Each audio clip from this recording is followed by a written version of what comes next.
Well, Bob Berg has a great book called The Go Giver, and he actually has been on our podcast and talking about the power of giving first, something that we also want to touch on today, too, here in this Thanksgiving season. I am John Gehring. Welcome to the Limitless Leadership Lounge, joined as always by Coach Jim Johnson and Dr. Numa Kareem. So, how do you give first? That's the question, because I know we certainly all agree that it's important to give before you get. And that's Bob Berg's model as well.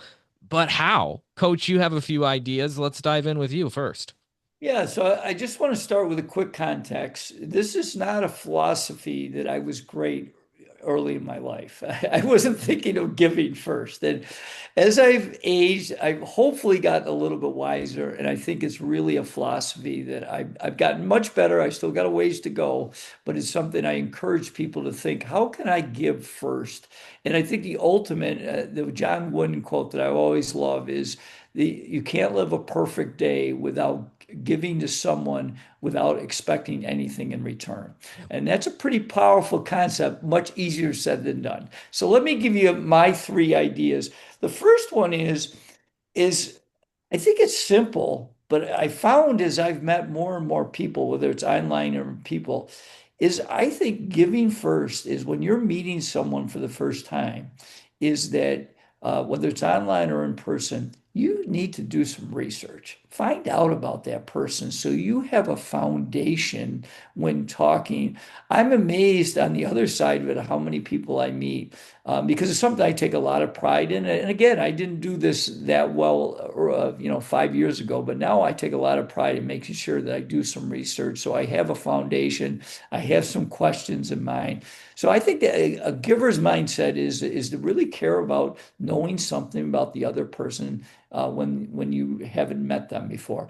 Second is kind of a addition to that or an addendum would be when you meet somebody for a meal, you know what? Have the mindset, and again, I didn't do this very well when I was younger, that I will pay for the meal.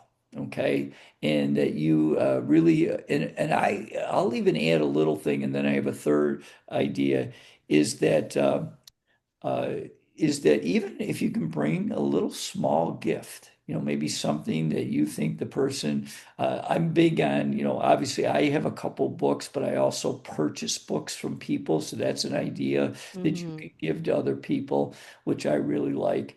And then my third one is start to think about being a good connector. We had Devin Sizemore on our podcast back a while, and he's a great connector and he lives his life. And I've started to try to embrace that where I'm thinking about when I meet somebody, how can you enhance their life? And one of the ways you can do that is by introducing them to other people that you think it might be a win-win for a benefit by introducing them. So those were the three things I'm thinking about is one, do some research if you're meeting in person. Two, if you're meeting somebody for a meal, think the mindset that I will buy the meal. And then the third one is find ways to add value. And one of the ways I suggest is to try to connect them to people that might be a win-win for them. Well said. And I think those Beautiful. three things are ways to set yourself up as a giver. It's definitely the go giver mindset. Renuma and I both have a few other things to share. So, Renuma, go ahead. Yeah, I have always been like labeled as like I give sometimes too much without expecting anything in return. But I have seen that it really like pays off. It really pays off, not immediately, but as our life is long, if it's long, then you will find a way to see how other people will remember you and give you back. There are people who might not, so there are, I have to say that there are people who will not get back, give back. But again, when we give, we do not always expect something in return. Right. It's a process. I'm just there giving what I'm able to give. And one thing I have seen that one thing I give is giving compliment. So even in the mall, If I smell a perfume, somebody beside me who is smelling so good, I will just tell her, "What perfume is that? You smell so good," and you will see that person lighten up like, "Oh," and will share the name of the perfume and everything. Then, if a person is looking good in some dress, you just give a compliment. I love it, and it has to be genuine compliment. It's not just a compliment to give. And sometimes giving a compliment to a stranger, you can see how it creates that wonderful warm experience and warm environment. So that is one. I'm not at all hesitating to give compliment in airport and this and that, all the places. Another thing is giving my time. So I have been giving my time to many programs, to my friends, to family members, just being there to listen or giving time to a talk like a foundation calls me without any pay or anything. They ask me like, could you just share some of your wisdom? And coach also does that so often that we are going there, we are giving our time because we know that there is a call, it's a good cause, and we can make a difference. So giving time is often, I know time is now the most valuable thing. I am becoming a little bit stringent with giving time nowadays because there are so many commitment. But when I see that it is worth it. So today I went to a foundation who were talking about youth and climate change. Although they're not paying me any money or anything, but willingly gave my time as a panelist because I thought that it is an issue worth discussing and talking. And last but not the least, giving support. So if I have the ability, I will, if anybody needs that support and I have that, then I will give back. I will give some support mentally or with money or something like that. When I know that I have it, I can give. And I have often seen that when I do that, somehow universe also gives things back to me. So there is this some magic in the universe when you give. So I think it's the giver's power. So it's a habit that I practice, and I have seen that when I was giving time as as a student, I was teaching my friends and giving time, and now they're the one who are giving back to my nonprofit. Like, oh, Renuma was always there for us, and now they are giving back to me. So I think everything comes in a circle. Mhm. It Well all said. comes And back John, around. what's your take? Yeah. Well, I think so far we've had six really powerful thoughts. Runuma, you just talked about giving time, giving compliments, and giving support. And Coach talking about considering paying for that meal, so actual financial gifts. And you talked about doing some research up front.